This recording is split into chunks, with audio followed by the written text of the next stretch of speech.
14:04 y es momento de hablar de noticias del mundo. Y, por cierto, para eso está nuestra compañera Isele Guerra para tratar estos temas y donde además ya tenemos tierra derecha rumbo a las elecciones de Estados Unidos. ¿Cómo estás? ¿Cómo estás, Felipe? Muy buenas tardes. Así es, en Georgia, donde han comenzado durante esta jornada las elecciones anticipadas. Quedan 3 semanas para esos comicios y ya este estado, así como también lo vamos a ver en los próximos días con Carolina del Norte, sus votantes van a comenzar a acudir a las urnas para definir quién va a ser el próximo presidente de Estados Unidos. Y ojo con la importancia de Georgia. Por un lado, lo que vimos hace 4 años atrás con las elecciones entre Donald Trump y Joe Biden, y que en ese estado Biden consiguió ganar con poco menos de 12.000 votos. Ganó todo el estado solo con esa mínima diferencia, pero además Georgia es un estado bisagra, así como también otros 6 estados. Por eso también la importancia que existe detrás de lo que pueda ocurrir en este territorio estadounidense, que por lo demás entrega 16 votos del colegio electoral. Elecciones anticipadas, votación anticipada de esta jornada en 12 modalidades. Por un lado, el voto en ausencia, que sufre allí algunas modificaciones respecto de lo que ocurrió hace 4 años atrás, cuando los buzones estaban abiertos las 24 horas del día, los 7 días de la semana. Ahora se ha informado que estos buzones están presentes en oficinas electorales en un horario más similar a la que tiene el comercio. También el voto presencial. Se van a ver llevado a cabo estas elecciones también al menos 2 sábados de votación anticipada, y claro, con esas imágenes que era posible ver durante este día en algunas ciudades de Georgia, en el estado donde durante esta jornada ha comenzado esta elección. Y esto en medio de lo que ha sido un aumento en las declaraciones de parte de Kamala Harris durante esta jornada. En rigor, el día de ayer en Pensilvania, otro estado bisagra, otro estado sumamente importante, y con Kamala Harris, que ha calificado de desquiciado e inestable a Donald Trump en declaraciones en un estado donde también Donald Trump realizaba sus actividades en la jornada del día de ayer. ¿Y esos dichos a raíz de alguna situación particular que ocurrió? Porque no es menor esos epítetos. Claro, no. En esta oportunidad no se refiere específicamente a ninguna situación, pero sí da cuenta de cómo ha aumentado la tensión respecto de las declaraciones que hemos visto de parte de los candidatos, tanto republicanos como la candidata demócrata. De esto vamos a pasar a revisar justamente parte de esas declaraciones que pronunciaba el día de ayer desde Pensilvania, este estado también sumamente importante y donde tanto Kamala Harris como Donald Trump la han visitado con bastante frecuencia, sobre todo en estas últimas semanas. Donald Trump. Creo que Donald Trump, en nuestra opinión colectiva y sin duda la mía, es un hombre poco serio, pero las consecuencias de que vuelva a ser presidente son brutalmente graves, brutalmente graves. Escucharon sus palabras. Está hablando del enemigo dentro de Pensilvania, está hablando del enemigo dentro de nuestro país, Pensilvania. Está hablando de que considera a cualquiera que no lo apoye o que no se doblegue a su voluntad como enemigo de nuestro país. Donald Trump está cada vez más inestable y desquiciado y busca un poder sin límites. Eso es lo que busca. Bueno, busca un poder sin límites. Esa es la acusación que pronunciaba el día de ayer Kamala Harris con estas declaraciones. Sí, claro. Bueno, son denuncias bien fuertes, sobre todo considerando que estamos en medio de una campaña y claro, aquí se puede dar de todo. Ahora, te quería volver al punto de la elección en Georgia. ¿Puede generar algún tipo de...? Porque claro, aquí estamos adelantando elecciones. ¿Puede quizás generar algún tipo de inflexión en los resultados dependiendo de quién gane?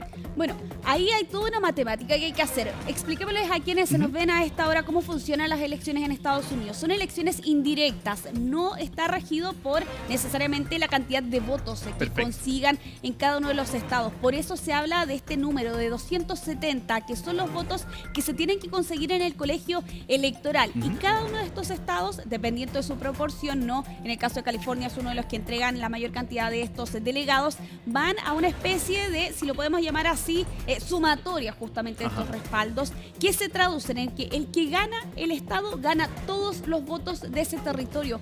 Por eso aquí tanto Trump como Kamala Harris se han puesto las fichas, por decirlo de forma coloquial, a visitar justamente estos 7 territorios que son aquellos estados donde cambia, ¿no?, la postura política o los respaldos en las elecciones. Por eso se le llama estados péndulos, ¿no? Oscilan justamente ese respaldo respecto de cada una de las elecciones. Y por eso también las matemáticas que básicamente se hacen. ¿Qué ocurre si es que gana en este estado, en Pensilvania? Pues bien, allí es como se va moviendo justamente esa brújula electoral dependiendo de lo que vayamos a ver ese mismo 5 de noviembre. Y justamente uno de esos estados importantísimos en este caso, en estas elecciones, es Pensilvania. El día de ayer Kamala Harris visitaba ese lugar, también lo hacía Donald Trump en las imágenes que están viendo ustedes allí en pantalla, con una jornada que estuvo marcada además, Felipe, por unos incidentes, en particular el desmayo. De hecho, lo están viendo ustedes allí en pantalla. 2 asistentes se desmayaron aparentemente por las altas temperaturas que se registraban a esa hora, y Donald Trump lo que hizo fue básicamente bailar arriba del escenario para por tratar aproximadamente de pasar desapercibido, claro. Sí, 39 minutos cantando, escuchando música. En rigor es el concepto, no necesariamente bailó los 39 minutos, pero de todas formas lanzó duras críticas, duras acusaciones contra el gobierno de Joe Biden, en particular contra Kamala Harris, sobre todo respecto de la inmigración, que es uno de los temas más importantes detrás de estos comicios. Vamos a revisar precisamente parte de esas declaraciones que pronunciaba el día de ayer el expresidente de Estados Unidos. Quiero decir, si echas un vistazo a lo que está pasando en Springfield, Ohio, una ciudad de 50,000 personas, acaban de añadir 32,000 personas, inmigrantes ilegales, y no vamos a tolerarlo. Nos vamos a encargar de que sus costos se reduzcan y no van a tener un problema. Nos vamos a encargar de que sus costos se reduzcan y no van a tener un problema. Porque el mayor problema, y lo estoy escuchando de la gente negra y en menor medida en este momento, pero será la misma gente hispana, y te diré lo que nuestros números de las encuestas se han disparado con los negros y los hispanos. Se han disparado y me gusta eso. Bueno, estábamos escuchando al expresidente de Estados Unidos, donde hacía mención también a los sondeos, de alguna u otra forma señalando los diferentes grupos que votan en Estados Unidos, particularmente la comunidad afroamericana, afrodescendiente, así como también los hispanos o latinos, que también son grupos importantes detrás de estos comicios debido a la proporción que tienen de votantes dentro de estas elecciones. 5 de noviembre entonces es la fecha clave. 5 de noviembre, sí, en exactamente 3 semanas más van a ser las elecciones en Estados Unidos, y con los sondeos que hablan de una diferencia sumamente estrecha entre Kamala Harris y Donald Trump, una leve ventaja a nivel nacional de Harris, pero dentro del margen de error. Por tanto, se entiende que en realidad cualquier cosa podría ocurrir ese día voto a voto. Martes. Exactamente. Vamos a cambiar de tema, esta vez para hablar de la que sin duda es una de las imágenes de esta jornada. Llega desde Corea del Norte y con el régimen de Kim Jong-un, que hacía estallar 2 principales carreteras durante esta jornada, en una medida que por lo demás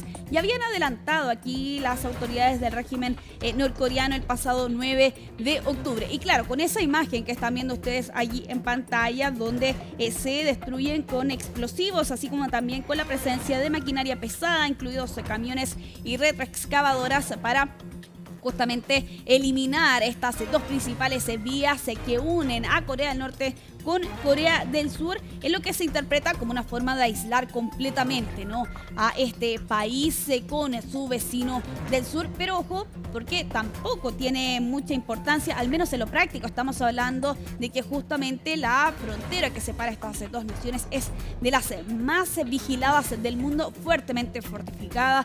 Además, estas carreteras en rigor no son utilizadas hace muchísimos años, pero lo cierto es que está el simbolismo, ¿no?, lo que representa en medio del aumento de las tensiones, particularmente en los últimos 2 años, con los ensayos y pruebas de lanzamientos de misiles del parte del régimen norcoreano, así como también el lanzamiento de propaganda, en este caso particular con globos, tanto desde Corea del Sur hacia el norte como desde el régimen de Kim Jong-un hacia el sur, con estos globos con basura en su interior que hemos visto sobre todo en estas últimas semanas. Y claro, con estas declaraciones de Kim Jong-un a principios de este año, donde aseguraba que anunciaba la posibilidad de una reunificación pacífica, calificando la relación entre ambos países como una relación hostil, con beligerantes en guerra, Además, hay que tener en cuenta que estas dos naciones en rigor siguen en guerra, teniendo en cuenta que en 1953 el conflicto terminó con un armisticio. Y claro, con estas imágenes de cómo Corea del Norte hace estallar estas carreteras con el sur en medio del aumento de las tensiones en la península coreana. Avanzamos en esta revisión internacional y justamente hablando de carreteras, de rutas, vamos a continuar en nuestra región con esas imágenes que están viendo ustedes a mis espaldas y que da cuenta de lo que ha estado ocurriendo en estos últimos días en Bolivia y en este caso particular con seguidores fanáticos del expresidente Evo Morales, quien recordemos está enfrentando una investigación por presunto caso de estupro, ¿no? Así como también bajo la acusación de tráfico de personas por lo que se entiende es una violación de en su momento una menor de 15 a 16 años que incluso habría generado el nacimiento de una hija. Y claro, con estos seguidores que el día de ayer se reunían en Parotani, una importante ruta que une a La Paz con Cochabamba y que además se generaba incidentes en este intento por bloquear justamente esta importante vía. 6 personas detenidas, 5 hombres, una mujer y todo esto ante la eventual detención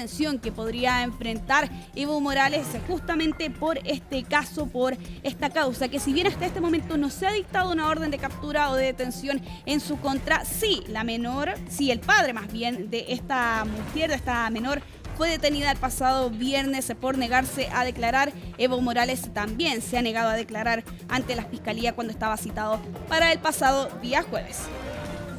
Atención con la siguiente información, es una medida inédita que ha estado impulsando Italia en un conflicto bastante particular con Albania y esto por las diferentes críticas que ha enfrentado esta medida de trasladar a migrantes que lleguen a Italia hasta esta nación que busca ingresar a la Unión Europea y que está en medio de un proceso de adhesión. El día de ayer ya un primer grupo de migrantes, en total 16 personas, zarparon a bordo del buque patrullero Libra con el destino a Albania que debería llegar el día de mañana. La gran controversia radica básicamente en que sean trasladados desde Italia hasta esta otra nación, pero así como también las condiciones. Se ha hablado de que este lugar ubicado en el norte de Albania tiene aproximadamente unas 880 plazas con contenedores de 12 metros cuadrados donde van a estar vigiladas estas personas por la policía, así como también rodeados por altas vallas y vigilados